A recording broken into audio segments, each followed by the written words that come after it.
Please order in the hall. Please order in the hall.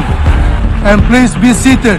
এবারে জাতিসংঘ অধিবেশনে যেভাবে অধিকাংশ দেশ নেতানিয়াহুর বক্তব্য বয়কট করল, তেমন করে মাইক্রোসফটও ইসরায়েলকে কিছু সেবা দেওয়া বন্ধ করে দিল।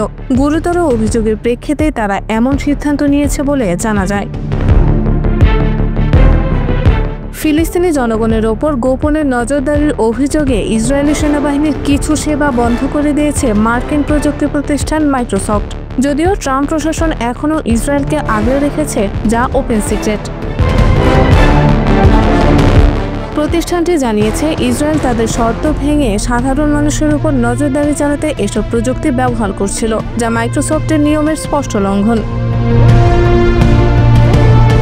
ইসরায়েলি সেনাবাহিনী গাজা ও পশ্চিম তীরে লক্ষ লক্ষ ফিলিস্তিনের উপর নজরদারি করতে মাইক্রোসফটের প্রযুক্তি ব্যবহার করছিল। ব্রিটেনের গার্ডিয়ান এবং ইসরায়েলের 972 ম্যাগাজিন ও লোকাল কল যৌথভাবে এই প্রতিবেদন প্রকাশ করে। মাইক্রোসফট প্রথমে এই অভিযোগ অস্বীকার করলেও পরে নিজেরাই এ বিষয়ে একটি তদন্ত করে।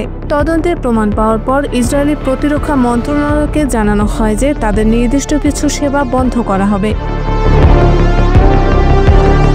মাইক্রোসফটের একজন উচ্চপদস্থ কর্মকর্তা জানান, ইসরায়েলকে এই সিদ্ধান্তের বিষয়টি জানানো হয়েছে এবং পরিষ্কার বলা হয়েছে যে মাইক্রোসফটের প্রযুক্তি সাধারণ মানুষের উপর নজরদারির জন্য ব্যবহার করা যাবে না।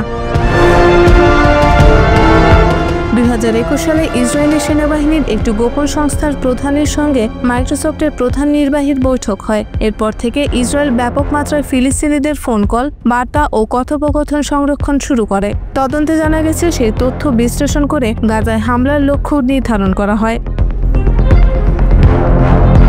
তবে মাইক্রোসফট জানিয়েছে তারা ইসরায়েলের সব সেবা বন্ধ করেনি। যেসব প্রযুক্তি মানুষজনের উপর নজরদারির কাজে ব্যবহার করা হতো, শুধুমাত্র সেগুলোই বন্ধ করা হয়েছে। ইসরায়েল এখনও কিছু নিরাপত্তা সেবা ব্যবহার করতে পারবে। এ কারণেই অনেকের সমালোচনার মুখে আছে এই প্রযুক্তি প্রতিষ্ঠানটি। তবে মানবাধিকার কর্মীরা বলছেন এ পদক্ষেপ যথেষ্ট নয়, কারণ ইসরায়েল এখনও অনেক প্রযুক্তি ব্যবহার করতে পারছে যা দিয়ে ফিলিস্তিনিদের ওপর নজরদারি চালানো সম্ভব। এর আগে মাইক্রোসফটের কয়েকজন কর্মী এই বিষয়ে প্রতিবাদ জানালে তাদের চাকরি থেকে বরখাস্ত করা হয়। অন্যদিকে মানবাধিকার সংস্থাগুলো অভিযোগ করছে ইসরায়েল বহু বছর ধরে ফিলিস্তিনিদের ওপর কঠোর নজরদারি চালিয়ে আসছে। ইসরায়েল এমন একটি যন্ত্র ব্যবহার করছে যা ফিলিস্তিনিদের মুখ চিনে নিতে সক্ষম। এই যন্ত্রটি চেকপোস্টে পাস করার সময় তাদের চেহারা শনাক্ত করে। এরপর এসব তথ্য গোপন একটি তালিকায় সংরক্ষিত হয়, যা ব্যবহার করে নির্ধারণ করা হয় কে কোন রাস্তায় ব্যবহার করতে পারবে আর কে পারবে না। বিশ্বব্যাপী মানবাধিকার সংগঠনগুলো বলছে এই নজরদারি শুধু অন্যায় নয়, এটি ফিলিস্তিনিদের ওপর একটি দমনমূলক নীতির অংশ, যা তাদের স্বাভাবিক জীবনযাপন অসম্ভব করে তুলছে।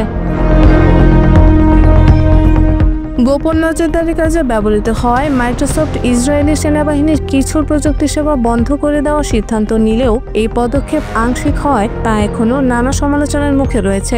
এই ধরনের পদক্ষেপ আরও বেশি ব্যাপক ও কার্যকর হওয়া উচিত। প্রযুক্তি যেন নির্দিষ্ট কোনো ব্যক্তি বা সাধারণ মানুষের উপর অবৈধ নজরদারিতে ব্যবহার না হয়, সেটাই নিশ্চিত করতে হবে।